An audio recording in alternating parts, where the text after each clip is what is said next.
ពេលកូនញ៉ាំបន្លាក់ថាជូតទម្លាក់ប្តីថានៅក្រោបតុកក្រិចខ្លាំងណាស់មុនចេញក្រៅជូតឲ្យគេផងខ្ញុំអោនជូតផ្លែតងើបឡើងមកបាត់ប្តីឲ្យកូនបងមានណាមកអង្គុយចាំខ្ញុំនៅខាងក្រៅធ្វើមិនដឹងអាកូនទូចពិបាកនោះអត់ជួយមើលទេបែរជាមកមើលកូនបងពេលខ្ញុំថាឲ្យគាត់ទៅគាត់ថាមកពីកូនទូចនឹងអត់តាមគាត់ទេតាមតែខ្ញុំអញ្ចឹងគាត់ទុកឲ្យខ្ញុំតែម្ដងទៅដល់ពេលលឺអញ្ចឹងខ្ញុំគៀងយោបល់មិនដឹងថាគូស្ដីឲ្យមិនទៀតព្រោះអីជាក់ស្ដែងកូនទូចនឹងគឺតាមតែខ្ញុំពិតមែនអាឡ័យតែឆ្លក់នឹងសម្រាប់សាការ៉ាពេលយប់ភ្លេចគិតម៉ោងបាយកូនជ្រុលម៉ោងបាយកូនហើយក៏សម្រាប់ចិត្តនាំកូនមកហូបអីប៉ុន្តែមុនមកហូបស៊ូស៊ីហ្នឹងគឺថាពិភាក្សាគ្នាកូនទី1របស់ខ្ញុំគឺគាត់អត់ចង់ហូបទេគាត់ទាហូបឧដងចំណាយប្តីខ្ញុំគាត់ចង់ហូបមីគាត់ថាហូបមីគឺល្អដោយសារអាកាសធាតុត្រជាក់ហត់ក្តៅអញ្ចឹងវាស្រួលពោះអញ្ចឹងណាតែខ្ញុំចង់ហូបស៊ូស៊ីសម្រាប់ចុងក្រោយគឺមកហូបស៊ូស៊ីដោយសារតែហាង2ហាងឧដងហើយនិងហាងមីហ្នឹងគឺនៅចាំយូរខ្លាំងពេកអញ្ចឹងពួកខ្ញុំក៏សម្រេចមកហូបស៊ូស៊ីណាហើយបងប្អូនធ្លាប់មើលវីដេអូខ្ញុំដឹងហើយហាងស៊ូស៊ីឬក៏ហាងមិនថាហាងបាយហាងមីនៅជប៉ុននេះភាគច្រើនគឺយើងត្រូវបំរើខ្លួនឯងណាជាក់ស្ដែងដូចមុនហ្នឹងគឺប្តីខ្ញុំគឺគាត់ត្រូវលើកទឹកមកខ្លួនឯងចំណែកខ្ញុំគឺយកកៅអីកូនមកឲ្យកូនអង្គុយខ្លួនឯងហើយចំពោះកៅអីកូននេះគឺស្រួលមែនតើដោយសារវាមានខ្សែក្បាត់ខ្សែអីសម្រាប់យើងរឹតចង្កេះកូនដើម្បីការពារកុំឲ្យកូនធ្លាក់អញ្ចឹងណានៅហាងស៊ូស៊ីខ្លះគឺអត់មានទេមានតែតុកធម្មតាចំពោះប្តីហើយកូនខ្ញុំគឺគាត់ហូបទឹកត្រជាក់ធម្មតាណាតែខ្ញុំវិញនៅពេលដែលហូបស៊ូស៊ីគឺខ្ញុំចូលចិត្តហូបជាមួយនឹងទឹកតែបែបនេះណាបងប្អូនគឺវាឆ្ងាញ់មែនតើទឹកតែនេះមាន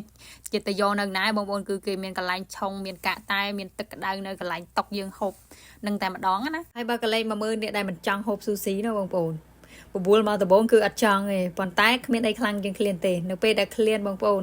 ស្អីក៏ហូបកើតដែរមួយម៉ាត់ដាក់ម្ដុំមួយម៉ាត់ដាក់ម្ដុំតែម្ដងសរុបទៅប្តីឲ្យកូនស្រីខ្ញុំអ្នកដែលមិនសូវចង់ស៊ូស៊ីនេះគឺហូបច្រើនជាងខ្ញុំអ្នកចង់នេះទៅវិញខ្ញុំអ្នកចង់នេះមិនសូវជាហូបអីប្រហែលទេហើយបើកូនពៅខ្ញុំនេះវិញគឺអត់ពិបាកទេគឺថាកូនខ្ញុំពីរនេះគឺខុសគ្នាដាច់ណាបងប្អូនកូនបងគឺខ្ញុំបញ្ចុកបាយគាត់រហូតដល់គាត់អាយុឡើង5ឆ្នាំទៅគាត់អាចហូបខ្លួនឯងបានហ្នឹងសម្រាប់នៅផ្ទះណាតែបើទៅសាលាគឺគាត់ហូបខ្លួនឯងចំណែកកូនខ្ញុំនេះវិញកូនពៅខ្ញុំនេះវិញគឺអត់ពិបាកទេនៅពេលដែលខ្ញុំយកគាត់ទៅផ្ញើនៅសាលាគឺគាត់រៀនហូបខ្លួនឯងគេបរិញ្ញាអញ្ចឹងមកដល់ផ្ទះក៏គាត់ហូបខ្លួនឯងដែរគាត់ជោគញាត់តែម្ដងហើយថ្ងៃទៅហូបទៅដើរលេងនេះខ្ញុំភ្លេចយកអ៊ីមកគាត់ទៅអញ្ចឹងមានទេគាត់ហូបនិយាយពីជ្រុះប្រឡាក់ហើយអត់ឲ្យយើងជូតប្រេះផ្ដាស់ណាបងប្អូនជូតស្រួលគឺខឹងយំលេងងក់លេងហូបបាយតែម្ដងហើយឃ្លានខ្លាំងណាបងប្អូនអើយមានទេជោគញាត់លើកហត់អញ្ចឹងឯងជប៉ុនណាបងប្អូននៅពេលដែលហូបបាយគឺគេប្រើចង្កឹះគេកម្រប្រើសាព្រានិយាយទៅខ្ញុំមិនដែលឃើញគេប្រើសាព្រាកម្រមែនតើចំណែកក្មេងតូចអញ្ចឹងគឺគាត់ប្រើសាព្រានៅពេលគាត់ចេះប្រើចង្កឹះហើយគឺគាត់ប្រើចង្កឹះហើយនៅពេលដែលលើកហត់ទឹកស៊ុបឬក៏ស្អីទឹកក្រៅបងប្អូនគឺគេប្រើសាព្រាដុសយកមកហត់ទេគឺគេលើកចានមក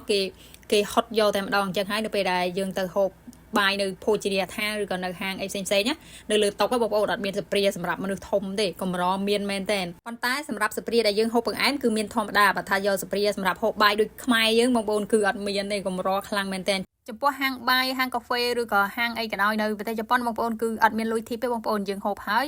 គិតលុយដើរចាញ់ទៅហើយបើថាបុគ្គលិកហាងឬម្ចាស់ហាងអីនិយាយពីថានិយាយអរគុណយើងពេលដែលយើងដើរចាញ់ណាពេលយើងចូលមកគេស្វាគមន៍យើងយ៉ាងកក់ក្ដៅដែរ